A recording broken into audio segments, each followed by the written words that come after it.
We may live over 5,000 miles from Lincoln Financial Field, but what we lack in proximity, we make up for in the film study. And each and every week, we will be bringing you in depth film breakdowns from across the pond and the Sooner State. Welcome to On the Shane Page. I am your host, Shane Haff. You can follow me on Twitter at Shane Haff NFL. And I'm joined today by BGN's own Jonny Page. Give him a follow on Twitter at Jonny Page9. Jonny, how are you doing this evening? Yeah, I'm listening to the intro, and you mentioned every week we're bringing in-depth film reviews, and I'm thinking, this might be the first week we're pushing the boundary of in-depth for this game. Although you could take it the other way and say most weeks you can probably load up Twitter and see lots and lots of film reviews. Maybe this week not. So maybe this is the most in-depth one we do because no one wants to talk about this game in the world, and we are going to talk about it a little bit. But I wouldn't say it's good if you count watching half a game in depth. The best thing about this game was it was the quickest film I've watched all year. Although somehow I almost find myself learning a lot, and I do think there's stuff to talk about, Shane. So I know some people would disagree and say like we've seen everything before. I think there is stuff to get into, so we're not going to do like 3 points like normal, little pull back behind the curtain because there's not really 3 points to talk about. But there are some things I did want to talk about a little bit, and then I think we're going to look at how it might relate to the Bucs game. Where everyone has assumed that the Eagles are absolutely done and have no chance of winning, which is probably true. But we'll find out. And maybe as we go through the numbers, we'll find a few things that will surprise us as well. But yeah, except for the Eagles sucking, I'm all good. But that was a terrible game. I didn't actually watch it at all until the day after. And I didn't watch the game properly. For the first ever time, I watched like Red Zone, not the Eagles game. And I just watched the highlights of the Eagles when they came on because I just really, really had no interest. And I was obviously following the Cowboys as well. So if you watch that live, then fair play. That must have been horrendous. I luckily did not suffer the live experience of that game because the film was bad enough. Yeah, we started the BGN instant reaction show at halftime, and people were like, "You guys should just stay on for the whole second half, and we'll just hang out instead of actually watching the game." I was like, "No, I'm gonna go pack up my house because I'm in the middle of moving." So I was like, "I'm just gonna go pack my house," and I hate packing, but as I'm boxing things up, I'm just gonna pretend I'm boxing up coaches' offices, and that makes it a little better for me. So I posted on Tuesday morning. I posted the brace yourself meme, and I said all 22 is coming, and the number of people that replied to me and were like, "Sorry, but I can't relive that. I'm gonna have to mute you for today." So we use in depth. Maybe this will be less in depth, but we'll talk a little bit about the game. We'll spin it forward and look a little bit at the Bucs, but let's dive into this mess of a game. Jonny, do you want to talk offense or defense first? No, I was just thinking the same thing as you were talking of late. So when we win, we seem to pick the thing that's the most interesting. When we lose, we pick the thing that went the most wrong. I really think you could pick either side this week. I mean, how the hell do you decide at 24-0 whether the offense is worse or the defense is worse? Let's do. Oh, I don't know. That's just terrible podcasting. Let's just do offense. Let's just do offense. I'll start with. I'm going to let you get to the blitz. I'm going to start with the fact we're not going to go back and forth in this game. For those of you expecting run game, just basically this is all I'm going to say. Just run the ball. Like I didn't watch the game live. I mean, I was watching the film, and I'm like, every run seems to be quite good, and then they just stop running.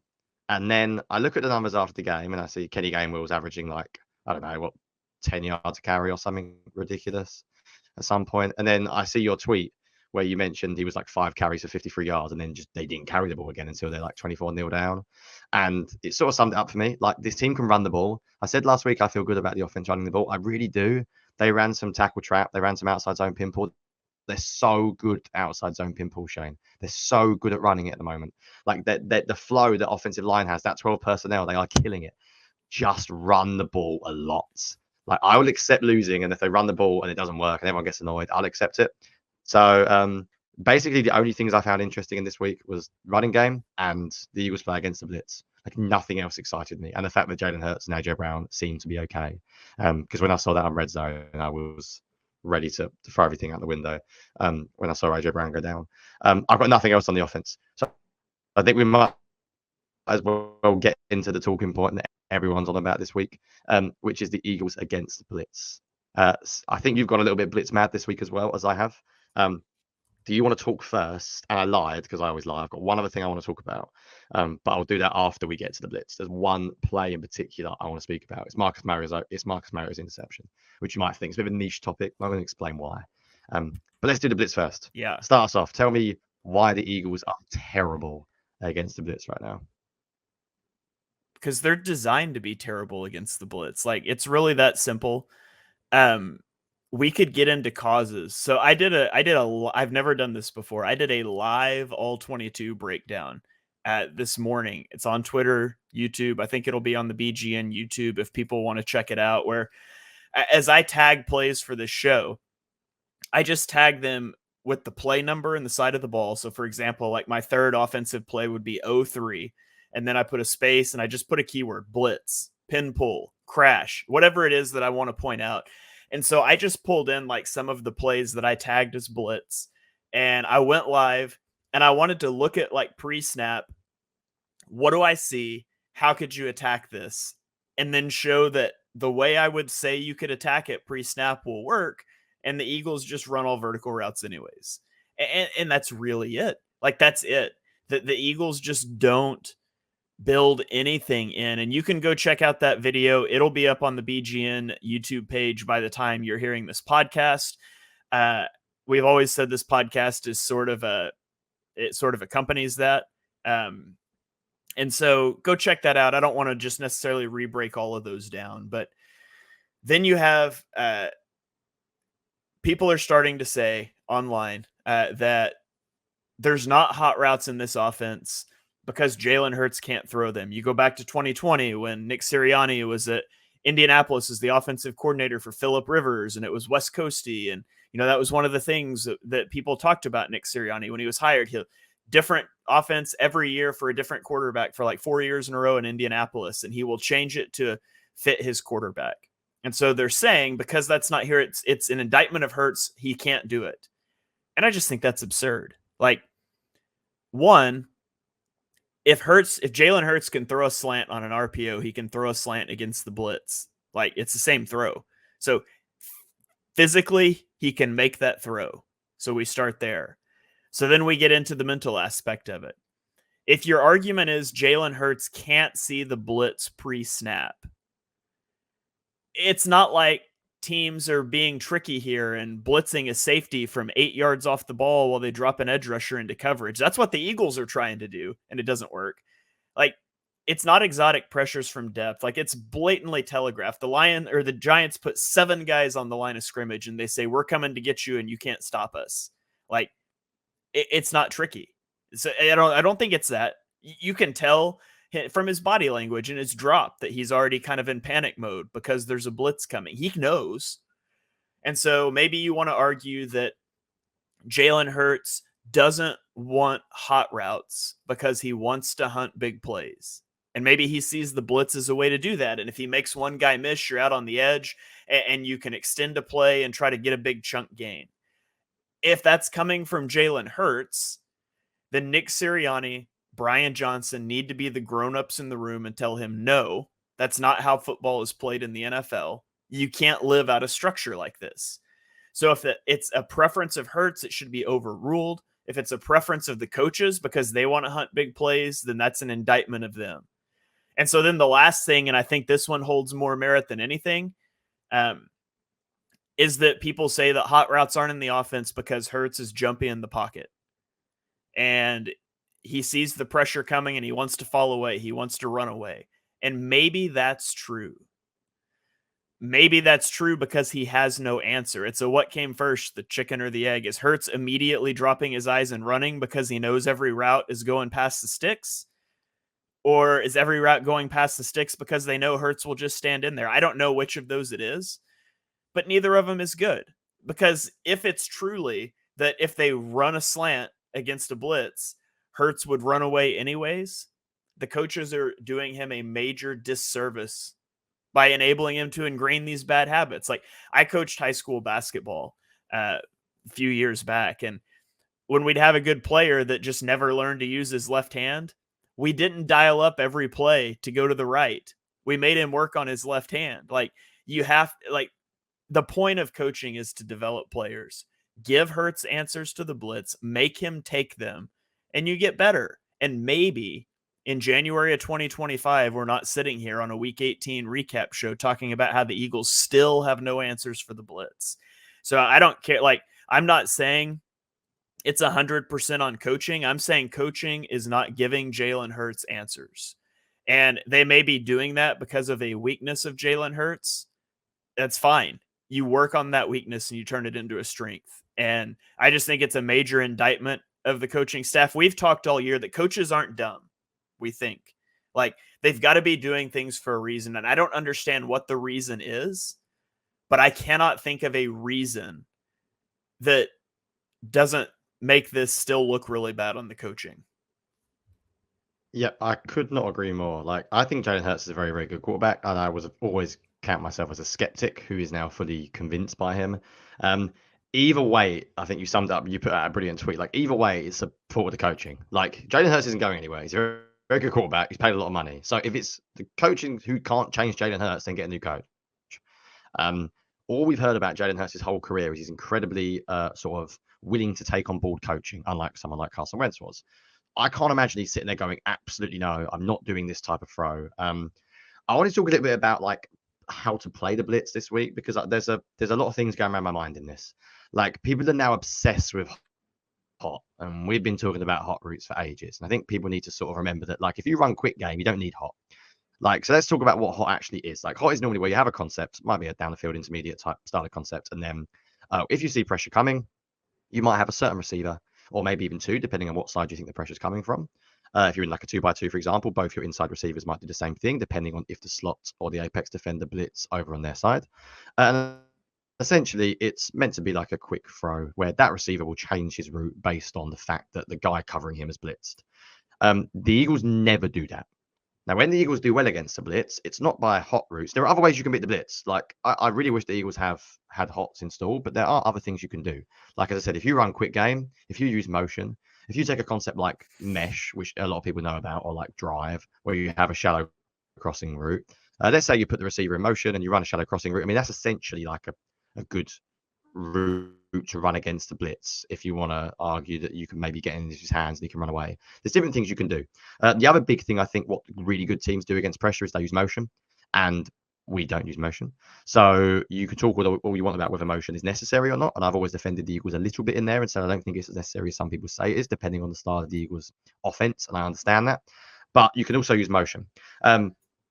But there is one play, Shane, that I lost it this week. Like, and I think you know what play I'm going to say. It's the most annoying play I may have watched as an Eagles fan in like forever. It's play 2 of my film thread, and I have a feeling it's not going to surprise you at all what play 2 in my film thread is. So the reason why I chose this play, we're not going to break down like hundreds of plays against the blitz, is because I want you to look, Shane. You said rightly so. Maybe the Eagles aren't adjusting to pressure. Wrong. Because if you watch the clip, the Eagles know pressure's coming. If you watch the offensive line, they see it. They 100% see pressure coming. And I think if you press play, I've got enough of this clip filmed, I hope I do, where you will see them calling out the protection. Look, they see him. They point to him. They know he's coming, Shane. Hurts is pointing to him. And then I'm pretty sure that they run the same play anyway. And this is where I don't know if it's Hurts or coaching. As we've said, either way, it's on coaching. I had a really good conversation actually with Patrick on Twitter, who I should know his handle, but people who are on Eagles Twitter, you know who Patrick is. He said, isn't the hot route to like the guy in the slot running the little out motion? And I don't pretend to know anything more than anyone else. I'm not in the room, but I don't think it is. I think that play is purely part of the progression. I think that's a check down. And the difference with a check down is that means he has to get through his progressions before he gets to the check down. It's not a case of him snapping it and throwing it. Now, look at this again pre-snap, Shane, because I do feel like I'm going a little bit insane in this play. When you know he's blitzing, like, all you have to do is look at those 2 guys over Goddard, and if they come, Goddard's just got to turn around. Or, even better, the guy behind Goddard, who I don't actually know is on this particular play. One of you just turn around, and you can use the other 2 to block. Like, I think this is hilarious, because I think this is a terrible blitz by the Giants. If we did this, we'd be going mad. They pull their linebacker who's over the center/right guard, and they ask him to drop. Sorry, is that him? No, sorry, it's the guy with his hand in the dirt. He's got his hand in the dirt over the right guard, and he has to drop back out to make it 3-on-3 on the right side. Like, I think that's a rubbish blitz. I think that's a blitzing for the sake of blitzing. And I had another There conversation with are someone no on Twitter. rubbish blitzes Yeah. against the Eagles.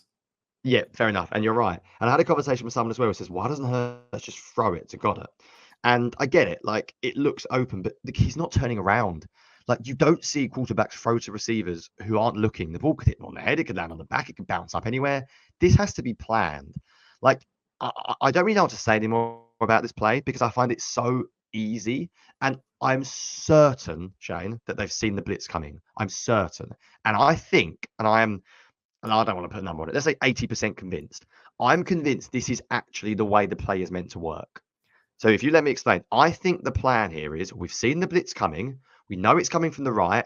I think Hurts is that good of an athlete that he can break pocket and break contain, basically. And now if you go back, Shane, to when he breaks the pockets, if you keep running it here and pulls it in like 3 seconds, I think I genuinely think this like now, I think if you were to show an Eagles coach this, they might argue that that is their plan against the blitz. Plan is to get outside the pocket because then you've got a great athlete in space. You've hopefully got 6 or 7 giant defenders being taken away. And you know, I'm going to say, I'm going to issue the word, Shane. Eagles fans don't want to hear. Do you know what? It's an opportunity to create Explosive play. And a hot route maybe gets you 5-6 yards and he gets tackled. And I think it all goes back to that because I joke and we joke about this. So like, and I know people get frustrated, but the Eagles coaches are not dumb. Like, Nick Sirianni's got one of the best win percentages we've seen across the league in 3 years. It's not a fluke. That Brian Johnson goes for interviews. Like, I know people want to shout and scream at their televisions and computers and say, "Oh, the coaching staff." But I do not know more than them. Like, I know that for a fact. So there is a plan here, and I'm desperately trying to figure out what it is. And I'm really struggling. I'm really struggling. But I don't know if you agree with me. Do you think the plan here is actually Hurts to beat pocket, or do you think he's run out of time to throw the ball? Like, I can't make up my mind, but I feel like there has to be a plan. Like, there has to be. It's not just run the same play. There has to be. They see pressure coming, Shane. They know it's coming. They've got done by the Giants 2 weeks ago. They know pressure is coming here. Whether the answer's right or not is very highly up for debate. But do you agree with me to an extent that like this must be part of the plan, or am I just rationalizing something that is not possible to rationalize? No, I think that's part of it. I think that they think it's a chance to hunt big plays. And if that's it, your receivers are so bad in scramble drill. Like, nobody's breaking to get open. Like, it's just a bad plan. And this is one of the plays. This is one of the plays I had tagged up that I broke down live. But if we just talk about this play, like, just like you said, there's 7 guys rushing here potentially, and we've got 6 blockers. So however you want to set up your protection, whether it be Gainwell coming to the edge, Gainwell coming to one of the linebackers, whatever, you've got one person supposed to block both of these guys. If they both come, you're hot. You've got someone unaccounted for. And if they both come, you've got these 2 defenders over these 3 guys off a ton. Well, that tells us that somebody is probably coming off the line of scrimmage to block or to cover that guy. So I would guess it's going to be one of these linebackers. It ends up being this guy with his hand in the dirt. But either way, just like Dallas Goedert should be looking at, if they both blitz, he should run a hitch. He should run a slant. He can run a streak and just be looking over his shoulder for the ball either way. But like, if you're concerned, the only way this dies, only way this is bad, I like the slant, is if this linebacker bails right under it. But if that happens, you now have enough people to block this up 6 on 6, and you have time for the rest of your play to run. Or maybe you run this perimeter receiver on the slant, so there's no possible way the linebacker can get out there. I don't know. There's so many ways to beat this that is so easy. There's nothing to say about it at this point. The Eagles are not going to do it. It is, for whatever reason, whether this comes from Hurts, whether this comes from the coaching staff, I don't know. But I just bring it back to, if this is coming from the coaching staff, this is fireable. If this is coming from Hurts, the coaching staff not overruling him on this is fireable. Either way, this is horrific look for the coaching staff. And we've been talking about it for as long as we've done this podcast. I've been talking about it for 2 years. It's just there. It's there. And that doesn't mean that Hurts doesn't share some responsibility. There's times Hurts bails from pockets when he doesn't need to. There's no answers. There's just not. Yeah, I think if you leave like that screen up for just a second, because I'm going to say something incredibly positive, Shane, that people are going to think I'm crazy for. I have a sneaky suspicion. It's just an inkling in the back of my mind that the Eagles might have a couple of answers against the Bucs, against the blitz, and I'll explain why. Because I spoke about how good the coaches, or should be, like they're professional coaches. This is the first week I feel like it's blowing up in the media. Like we've been talking about it for 2 years. Honest NFL might have been going on about it on Twitter for a year or so. But I feel like this week it's fully gone big. Like I've seen Dallas Goedert being asked it in like interviews on TV. Like, what's his name on ESPN is what's his name? Dan Orlovsky's breaking down stuff they're doing against the Blitz. Like it's now like I feel like gone mainstream. Like Nick Sirianni's getting grilled about it in press conferences. They got an 8-day rest until the Bucs. They've gone from a team who blitzes a lot to playing a team who blitzes a lot. Like I don't think they're going to come up with this brilliant plan, Shane.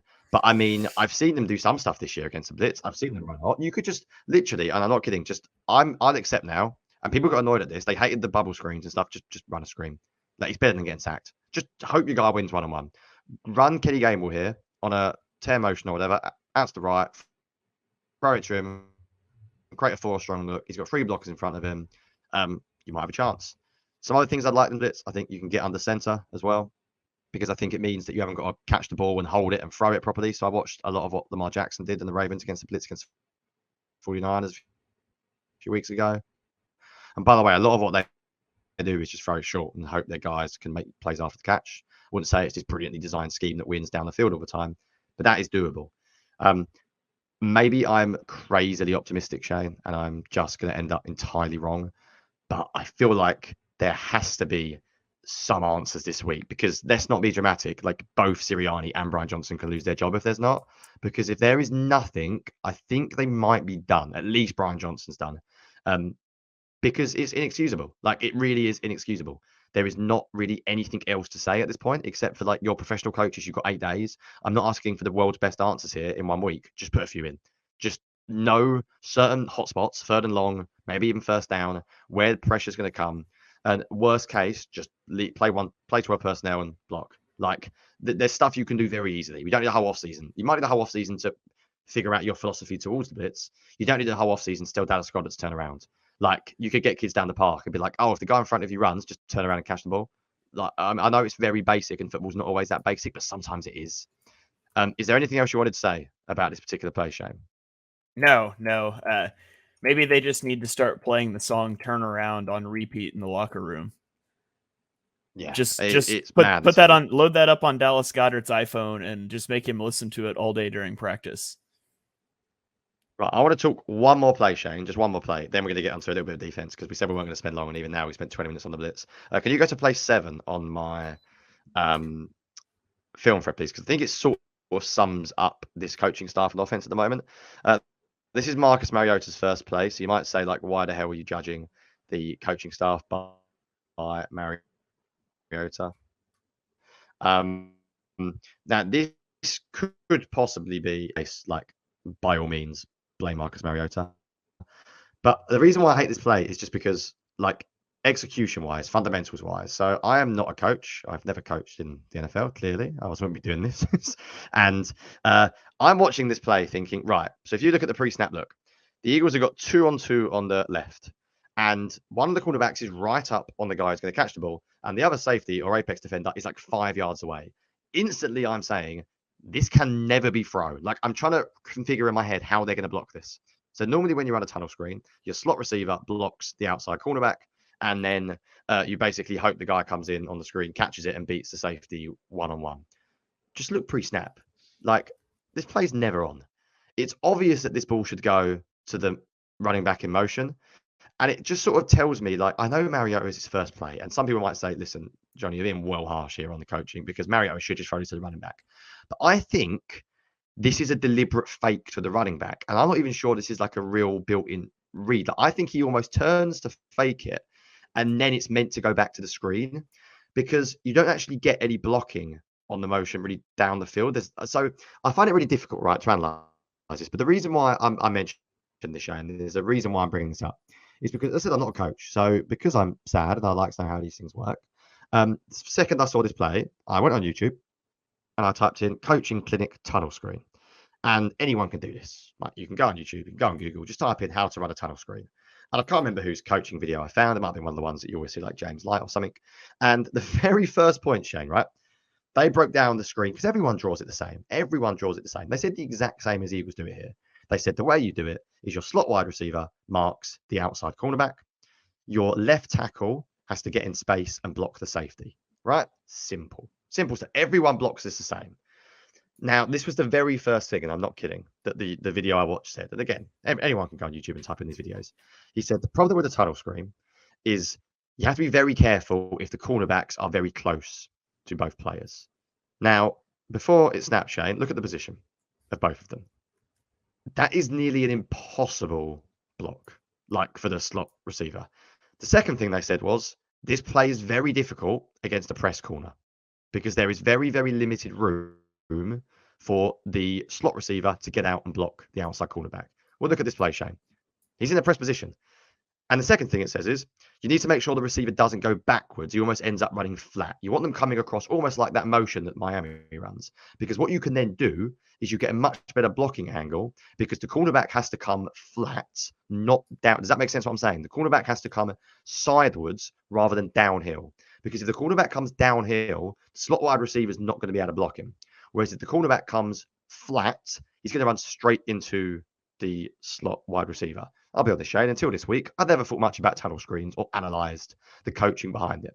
But I spent 10 minutes of my evening watching a play called How to Run a Tunnel Screen from a coaching clinic. And I only watched the first 10 minutes. And I would say the Eagles break every single rule. And I'm not exaggerating in this. Don't throw it when the safety and cornerback are close to the line of scrimmage. They both are. Don't throw it against the cornerback who's in press coverage. The cornerback's in press coverage. When you run it, make sure the wide receiver comes out flat so the cornerback doesn't get downhill. The wide receiver comes backwards towards the ball, so the cornerback comes downhill. And if you watch the slot wide receiver, he can't block him because the cornerback has gone downhill. So he's already too far inside. Like, I don't mean to be rude towards whoever schemed this up. Like, it's a tunnel screen, Shane. Everyone runs a tunnel screen. How many teams do you see a tunnel screen resulting in a pick six or whatever? It doesn't happen. And it's because fundamentally, whatever the coaching staff are doing right now, by the way, if you want to go even more depth, one of the other points I said was make sure you catch it and throw it. Mariota doesn't do that. He catches it, looks around, takes a step. But let's not blame the coaches for that one because it's backup quarterback. Let's blame Mariota for taking too long to get the ball out of his hand. Fundamentally, execution-wise, everything's wrong. Now, I've just said I've gone on a monologue about the coaches being smart on the previous thing. It feels to me like the offense is just a little bit lazy. I've said this for a while. I said this in last detail, and they don't do the detail correctly. Like, they just seem to like, oh, tunnel screen, that'll work.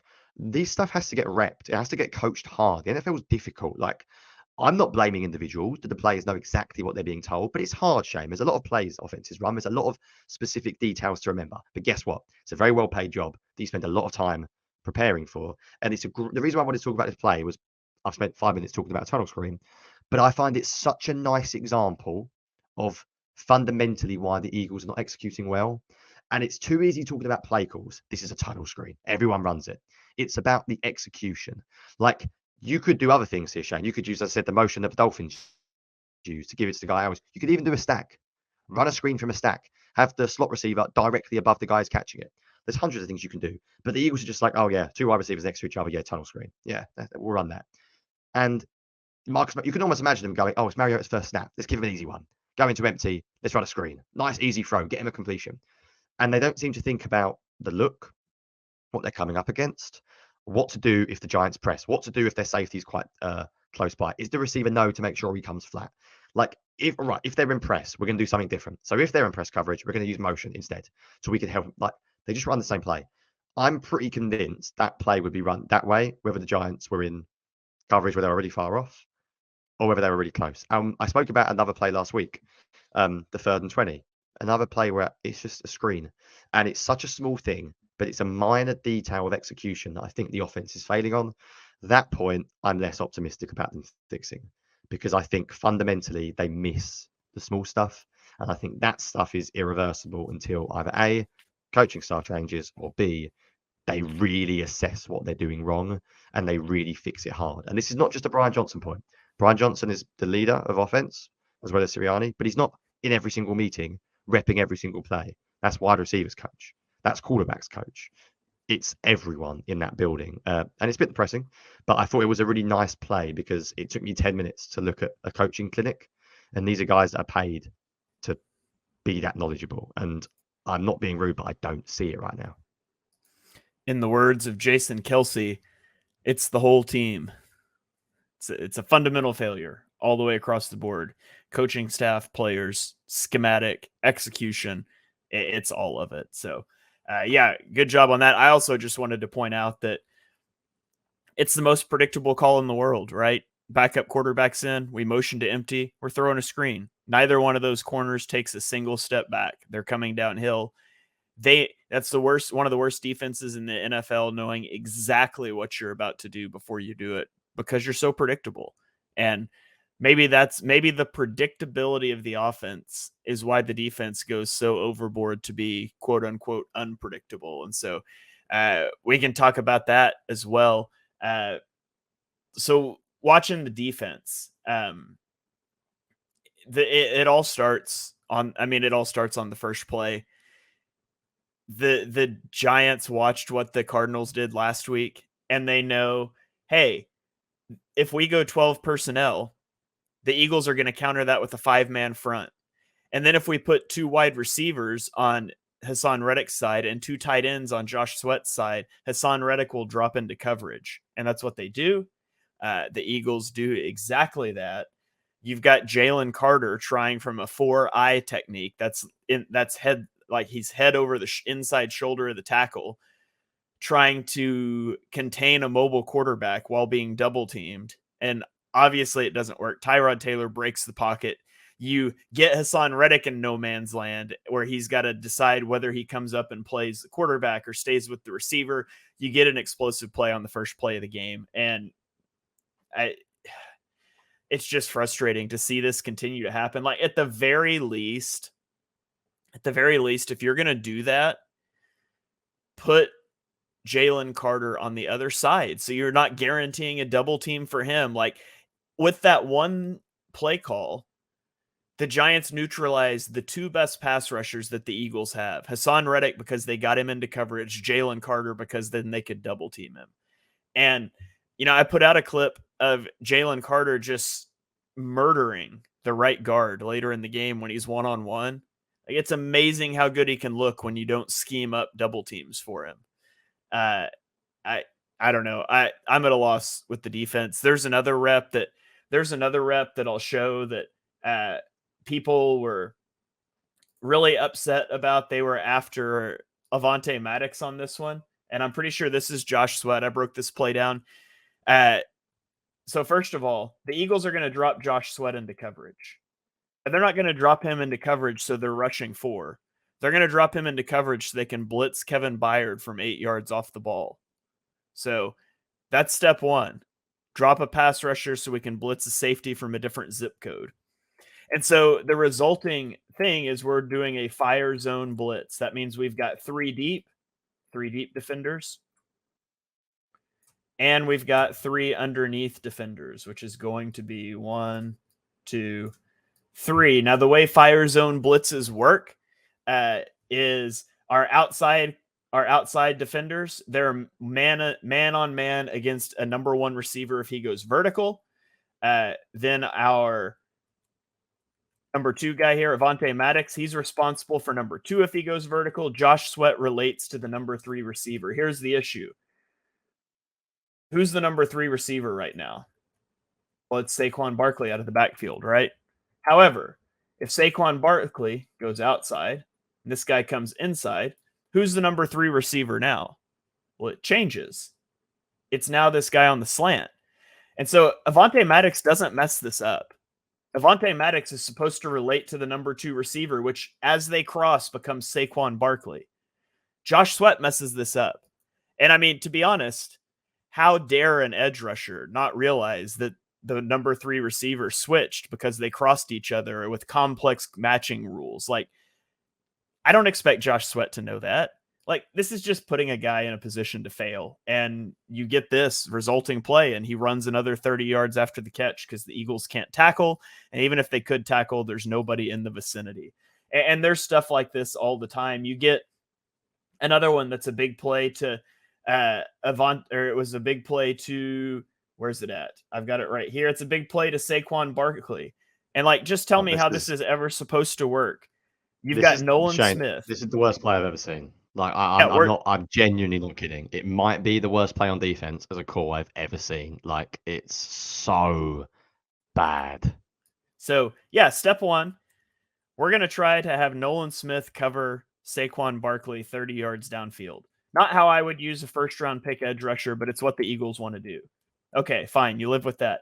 But step two, at the snap of the ball, Saquon Barkley is running full speed to the boundary, utilizing motion, and Nolan Smith is standing still. You have already lost. But as if already losing isn't enough, we talked about defending bunches, right? And it's really important that you be at different levels with your defenders. We're right here on the same level. So not only are we at a speed disadvantage because Barkley's moving and we're not, now we have to sort through this trash, try to get over the top. There's just no chance. Like, there's no chance. You could not more intentionally set up a defense to fail on a chalkboard if you tried than something like this. And so we can talk about tackling, and we've done it. And we can talk about pass rush integrity, and we've done it. At the end of the day, the coaching staff is failing this defense. Yeah, I think we're not even going to bother talking about like the missed tackles in this game because everyone's seen them. There's so many clips going around on Twitter of people missing tackles. There's one by Bradley Roby. There's one by Zach Cunningham. Like, I'll just say this: there's nothing we can talk from a fun point of view schematically about 2 guys missing a tackle. Like, that's just purely on the players. I think the biggest issue this week, and you already highlighted it in your your second clip there. By the way, I think that last play you showed is another example of the Giants knowing the Eagles rules and knowing that if they motion to a 2 receiver side, they're going to use their edge as part of a 5-man front to get in coverage. So I think they're basically using the receivers rules against them. I'm not lying, and maybe I'm being like exaggerative here, but have you ever seen a play where a running back on the wheel has 2 separate linebackers running 5 yards behind him? I don't think I've ever seen it. I watched it live and I was like who? They doubled him and no one's got him. Like, it's like Moreau passes him off, but doesn't. He passes him off, but realizes it's so bad that he can't really pass him off. So there's no point. Like, Nolan Smith might as well rush quarterback. Like, he's irrelevant. Nicholas Moreau might as well just stay with him. Like, their defensive rules of late. And listen, I'm going to say something again, Shane, to annoy everyone. Matt Patricia is not this bad. Like, I think what's happening is they've changed scheme. We've already heard players say they've changed terminology. And I think everyone's just lost. Like, I think they're lost. I think they're communicating so poorly. There are so many examples of bad communication in this game, like so many. The one that I think a lot of people see was the 3rd and long completion. I think it is play 8.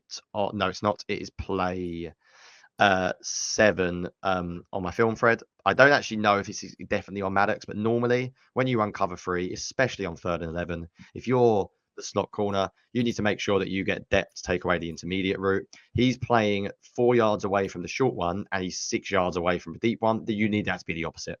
He needs to get deeper and deep. I mean, look, he's not even on the first down line. I might be wrong. Maybe the Eagles are running some weird sort of match here and Blankenship's meant to cover anything outside, but I'm pretty sure this is standard covered 3, and I'm pretty sure Maddox is just too shallow.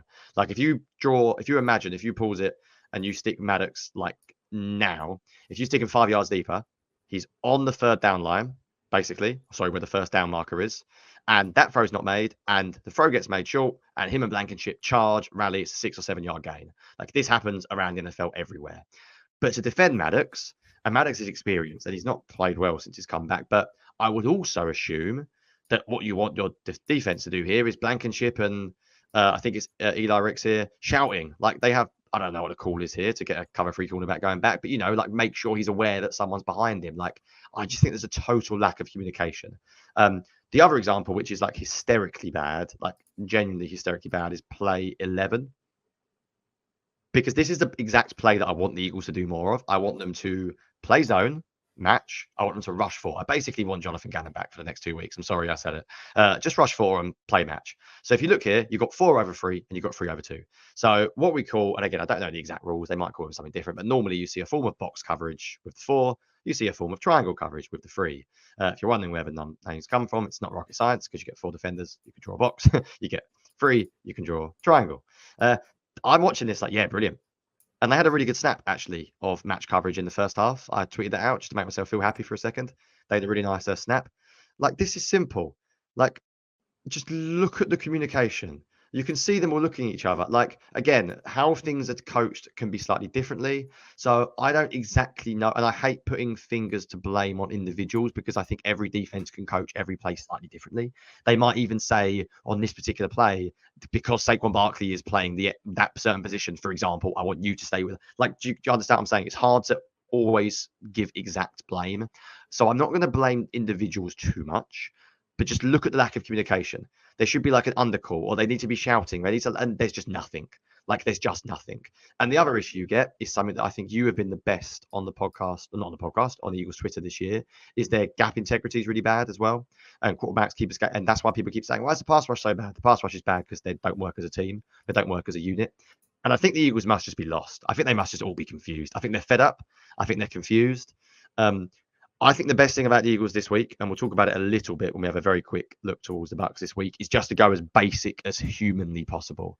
Like, run like the same coverage on third down. I really don't care at this point. If they get Darius Slay back, Cunningham and Morrow are another week healthier. Avonte Maddox is another week healthier. You might be able to line up with a half-decent team. Like, the team might be reasonably talented if Slay is back. So just literally make it as basic as possible. Just run the most simple vanilla defense. If you're going to get beat by great plays. Don't get beat by breakdowns in communication. It's just all breakdowns. Nearly every big play was a massive execution of tackling, which happens when you've got bad players, and then just a massive miscommunication. There are loads of other examples of miscommunication as well. I managed to tweet out 11 clips this week from the first half, which I'm not sure why I did, but there was just so many things I wanted to show. I was like, well, this is bad. This is bad. There was some good, by the way. If you want to talk positives very, very quickly, Jordan Davis, Milton Williams looked good. Jordan Davis in particular, I thought looked really good against the run. So they're not totally dead yet. They've got some good players, man. I know people feel like this defense is like the worst in the league, but they do have players that can play. It's just they don't know what they're doing, and they're so confused, I feel like, by terminology, calls. I mean, Reddick and Sweat are obviously just not very good at dropping, and you could have a whole debate about the fact they maybe need to be better. But there's so many things we could talk about. I'm pretty much done on defense. Is there anything else you wanted to show? I can see a play right in front of me, so I'm guessing there is. Yeah, the gap integrity you talk about. I've got a good and a bad example. Hassan Reddick is stunting inside. That means that Milton Williams right here now has to contain the pocket, and he just doesn't. Like, watch this play. Reddick is going to stunt inside. This is that tackle, TE stunt. I think it's TE. I can't remember which letter comes first, but TE, the tackle, or the end comes over the tackle. And Milton Williams needs to get upfield here to keep Tyrod Taylor in the pocket. But watch what he does. He dives inside and just like he's going the exact same place Reddick is supposed to go. How do you expect a quarterback to be kept in the pocket on that? And it's an incomplete pass. It doesn't matter. That's just terrible. If you want to see a good example of what it looks like, let's see. Here it is. Now, the problem here is, well, I guess it's not a problem, but these are your backups. This is your backup pass rushing. Except for, I mean, I'll point out several things here. First, let's watch Brandon Graham on the edge here. He's going to get upfield. Now, he has the choice. He has the choice about right now to continue going around the horn, which would give a big room for Tyrod to step up and run. And what does he do? He throttles down and works back upfield. He closes this off. So watch him. He's coming back up. He's cutting that off. That's just one part of it, though. Watch Marlon Tuipulotu and watch Moro Ojimo on the inside. Tuipulotu This is not a pass rush win. Nobody wins on this rep, but they stay in their lanes. There's actually good coverage downfield. And where's Tyrod going to run with this? Like, as he tries to run, you've got Graham coming back. You've got Tui Pelotu right there. You've got Ojimo moving. There's just nowhere for him to go. That's good team defense. And not one person wins their pass rush rep on that play. Not one person wins. As a team, they win because they did their jobs. And you see that too much. And then just one other thing I want to point out, because he's a podcast favorite at this point. This was a great rep by Moro Ojimo in run defense. He's your guy. He gets the double team here, and just watch. Like, oh, sorry, this isn't a double team, but still, he gets one-on-one with the guard, and with like one arm, turns him sideways and pushes him across the hash into the hole. I absolutely love it. Moro Ojimo has been a fun player to watch in limited reps, and I'm excited to watch him moving forward. Yeah, I've got a little bit actually to say about the defensive line, but I'm going to leave it to a little bit of a preview. We're not going to do too much of a preview. We're not really preview guys here because I find it very difficult to predict what coach is going to do, especially the Eagles coaches. But I do have a few thoughts about the Eagles defense against the Bucs matchup. So, I mean, you're meant to be the podcast host. You always take the break. So I'll let you say your little break spiel, and then I think we'll do a little preview. All right. So we will throw it to a quick break, and we'll be right back. And we will talk brief Eagles Buccaneers preview back after this.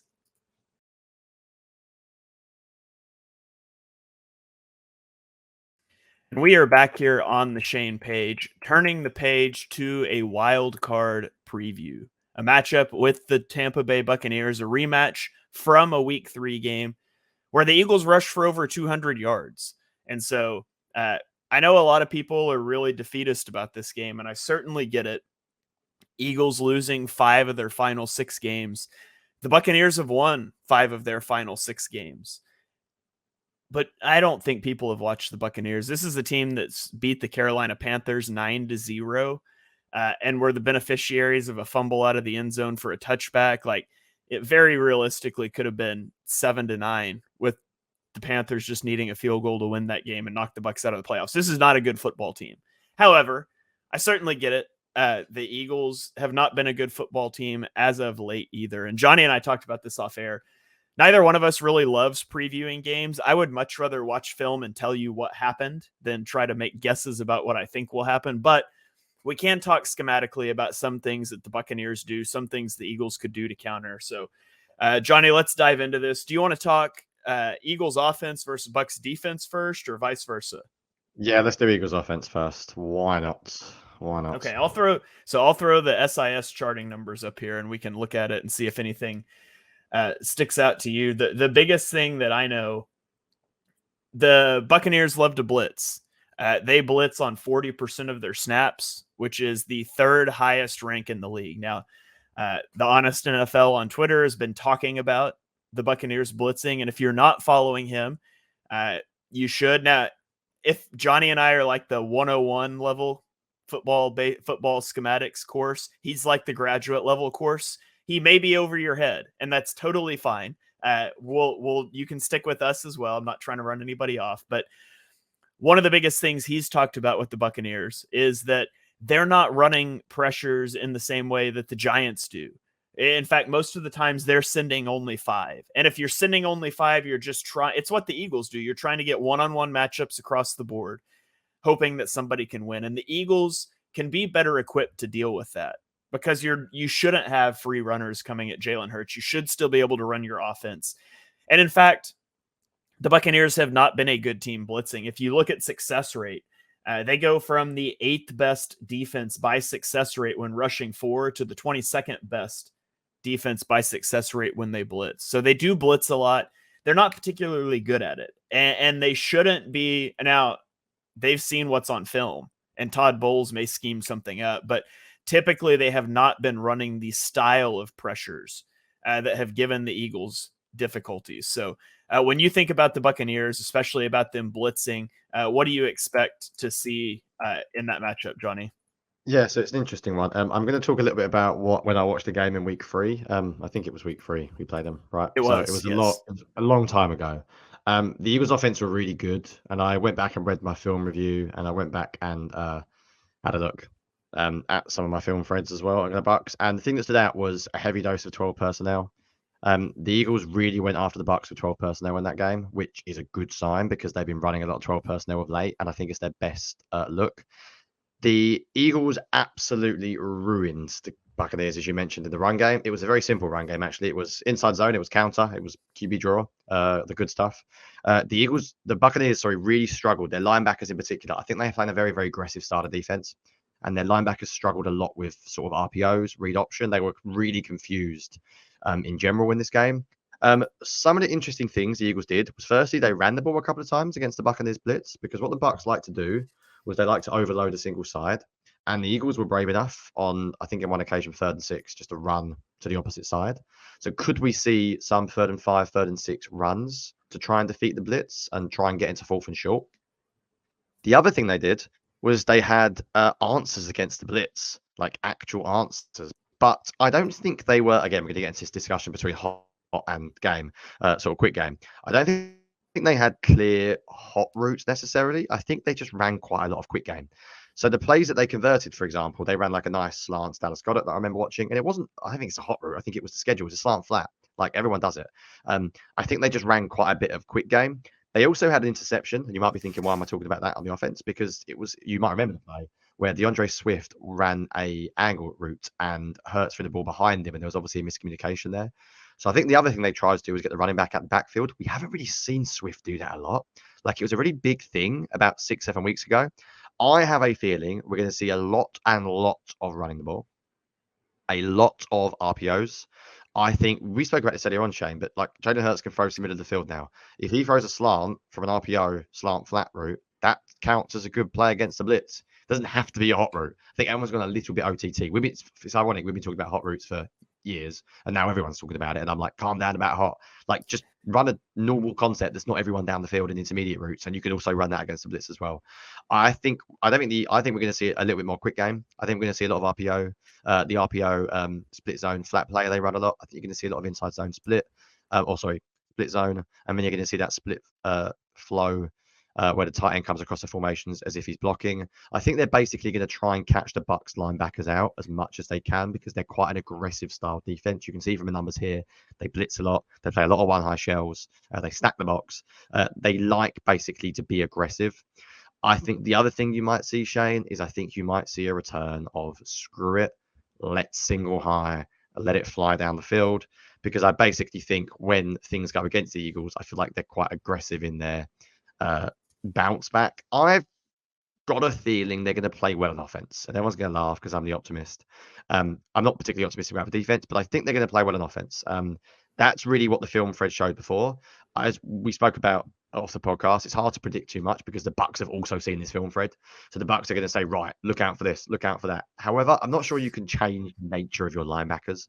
Like, that's not really something you can coach for too much. The Bucs linebackers are really aggressive. I expect to see like a lot of runs where you give them sort of eye candy. So it could be like counter bash, where you actually hand the ball off to the running back, but the Bucs linebackers see the guard or center pull and go after him. I think you're going to see a lot of like slant routes with sort of the ability to run as well. I think the Eagles are going to be desperate not to get in 3rd and long.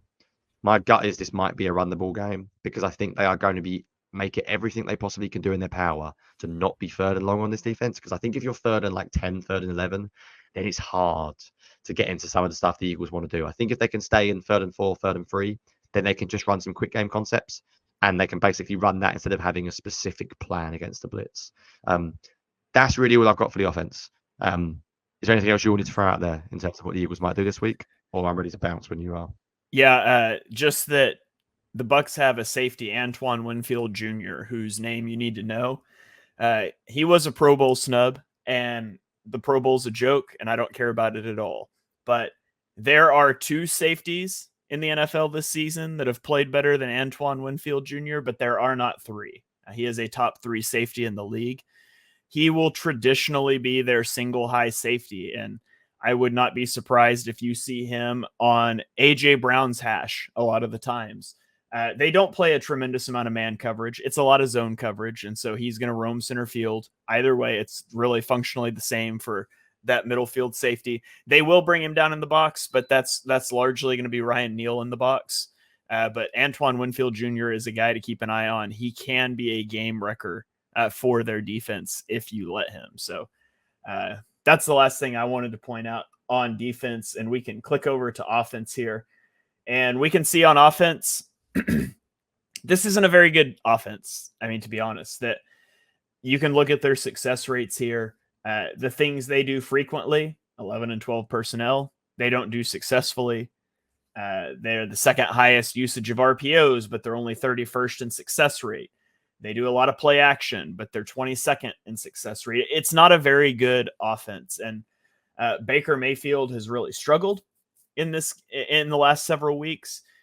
Baker Mayfield, the Eagles should have better luck rushing against Baker Mayfield than they have against Tyrod Taylor and Kyler Murray. He's not that kind of an athlete, but he is still able to get out of the pocket and move. But the way you can beat Baker is by pressuring him. And I mean, the Eagles haven't pressured anybody in a long time, but that's going to be a big thing that they need to do, because when you look at their offense, they've got two really good pass catchers in Mike Evans and Chris Godwin. And maybe you stick Darius Slay on Mike Evans and you say that's your guy for the day, and maybe he does well against him. Mike Evans, good player, and he's a big physical player, and those guys give Slay trouble at times. It's also worth mentioning this would be Slay's first game in a month, and we saw how Avonte Maddox looked coming back from injury, and so Slay gives you a lot of talent on defense back. I'm a little concerned about how he'll play. And then you've got Chris Godwin. Who's going to cover Chris Godwin out of the slot? Avonte Maddox has struggled.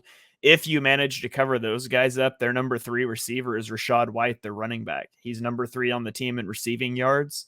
He's hard to bring down, and the Eagles have been really bad tacklers. So you would like to see the pass rush just make Baker Mayfield implode, because if not, I can see where this team would cause matchup problems for the Eagles with their offense.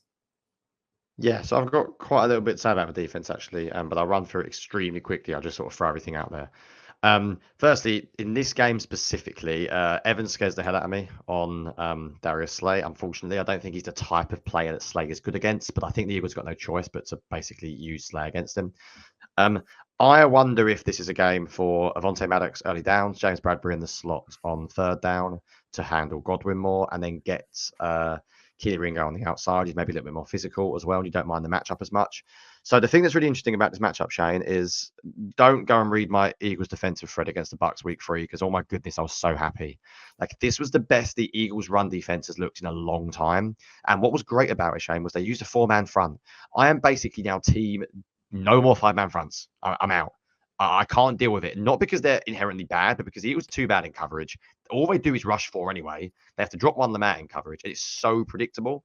So if you look at my, if you do have my film fed, we'll tweet it afterwards. There's loads of plays, though, you can see. I'm not going to go through them here now, but there's loads of plays where they were in a 4-2 front. It was Moreau and it was Cunningham who played well, and it was Jordan Davis dominating as a one technique, not as a nose tackle in a 5-man front. I would be a little bit radical, and I'm going to run a lot less Jalen Carter on early downs. I'm going to run a lot less Fletcher Cox on early downs. I'm going to run Milton Williams and Jordan Davis. I'm going to annoy people, but I might even play a little bit more Brandon Graham than Josh Sweat on early downs this week, because I think Josh Sweat's just really gone off the boil a little bit. I'm going to be very simple. I'm going to run two linebackers, Moreau and Cunningham, behind them. And I think I would then get Maddox or Blankenship in the box. The Bucs like to run the ball, but they can't run it. So I think if the Eagles can stop it with a 4-2 front, if they could hope that 6 can do a good enough job against the Bucs offensive line, then you can start playing a little bit more split safety coverage, and you can start basically trying to double up players like Evans and Godwin. I am very nervous about Evans, Godwin, and Rachaad White in the receiving game. I'll be honest. I don't know if the Eagles communications are going to allow them to do it. I'm worried about the matchups. But Jordan Davis was excellent the first time that we played the Bucs, and the Eagles played a lot of 4-man fronts, and I was really, really impressed. So it might annoy people to say less Jalen Carter and more Milton Williams, but I may even be tempted to put some Majomo out there on first down, and even Tui Pelotu, to be honest, who I actually think's pretty good. Like, dare I say, you might even want to go, so if they're really committed to running the ball to Bucs, you might even want to do some Jordan Davis, Tui Pelotu defensive tackle lineups in a 4-man front. I'm going to go a bit old school and stop the run on early downs, and then try and get him into third and long and play zone match, or just play straight up cover 2-man, because Baker Mayfield doesn't really extend plays that much anyway. He's not the biggest scrambler, and cover two man has got out of fashion these days because it's so easy for mobile quarterbacks to run. I don't think they're totally dead, the Eagles defense. Like, I think there is a chance. I think they need to seriously simplify everything. Like, as easy as, right, it's third down. We're going to play cover one man. Darius Slay's going to stay on Evans. I don't care where they run. Don't care what the motion is. You stay on your guy. And if they get killed, they get killed. But I can't deal with like the miscommunication stuff. I think the big thing for me, though, as I mentioned a few times, is sticking a four-man front. Stop doing this five-man front stuff. Last year, I was the opposite, by the way. That's not just because I'm fundamentally against it. But the way they do it this year is it just means they only rush four anyway. And one of them, Reddick or Sweat, has to drop into coverage. And it's just not working. So just play a four-man front. Let Sweat and Reddick know, right, your job is get upfield, rush the quarterback, stay in your rush lane. Ignore everything else. We're not going to tell you to even worry about the other stuff you've got to do. That would be my plan for this game. I think that's pretty much it for me on the defensive side. Anything in particular that you had to mention? No, I think that about covers it for me as well. I mean, winning this game should be simple. You run the football because you can run on this team. The Eagles rushed for 201 yards in week 3. And that does two things for you. It keeps you ahead of the sticks, and it keeps them from blitzing you. You want to blitz me. It's a run play. You can't sack Jalen Hurts on a run play. So just run the ball. The Eagles have had success running the ball the last few weeks. I mean, against the Giants, Kenny Gainwell averaged 10 yards per carry, and he got his final carry when it was 3-0, and he didn't get the ball again until it was 24-0. That can't happen. You cannot allow a game to snowball like that. You need answers for the blitz. Maybe that's just going to have to be an off-season thing. So now your answer to the blitz is run the football. And I am not a run the ball guy. In fact, I thought Johnny and I would argue about running the ball more than we have when we started this podcast together, because I am not a run the ball guy. Just run the football. Just do it. Unless they're stopping it, just do it. I just don't know that the Eagles will. I mean, like, to rush for 200 yards, they had 40 carries in week 3. Are the Eagles going to have 10 carries in the first half in this game? I really don't know. So, that's kind of where I'm at. Run the ball, like you talked about, 4 down fronts. Simplify your defense. Stop trying fire zone pressures and dropping edge rushers, and just line up and play defense and hope that Darius Slay coming back is enough to squeeze this one out. So that's pretty much where I'm at. I feel the Eagles can win this football game. Everybody is very Eagles centric and knows the Eagles are playing bad. The Buccaneers are a bad football team. Right now, the Eagles are a bad football team. The Eagles are more talented than the Buccaneers. They've got to go into Tampa, and they've just got to do it. And if they don't, we'll be on here reviewing the season next week and figuring out off-season content schedules. But this is a game that the Eagles should be expected to win. Yeah, I think my final thought would be I think the Eagles will win. I think being in a way in the playoffs, I'm less confident. I'm not convinced. I think the Bucs might have just enough. But if the Eagles play as well as they can, then they got a better team. It's just been so bad of late that who knows? But this team definitely has the ability to do it. If they don't, expect some fireworks this offseason, Shane. I've just got a feeling this is the Eagles' window. Like Jason Kelce, Lane Johnson, Fletcher Cox. These guys might be their last rodeo for some of them. And I expect some organizational changes. But we'll get into all of that in the next few weeks. But I think there's coaches coaching for their lives this week. Not literally, but coaching for their jobs, shall we say. And I think if they get it wrong, I think a lot of them are going to struggle moving forward, especially with this organization. Yeah. All right. Well, that is going to do it for this episode of On the Shane Page. A little bit of a different episode today. We managed to review a game and preview a game, and it might be our shortest episode yet because we're only an hour and 5 minutes. So hope you guys enjoyed this show. This is not a permanent format that we're trying out. It's just what you get when your starters play half a game and there's a playoff game. So regardless of what happens this week, we will be back on the mic next week with hopefully a podcast talking about how the Eagles beat the Bucs, but we'll figure that out as we go.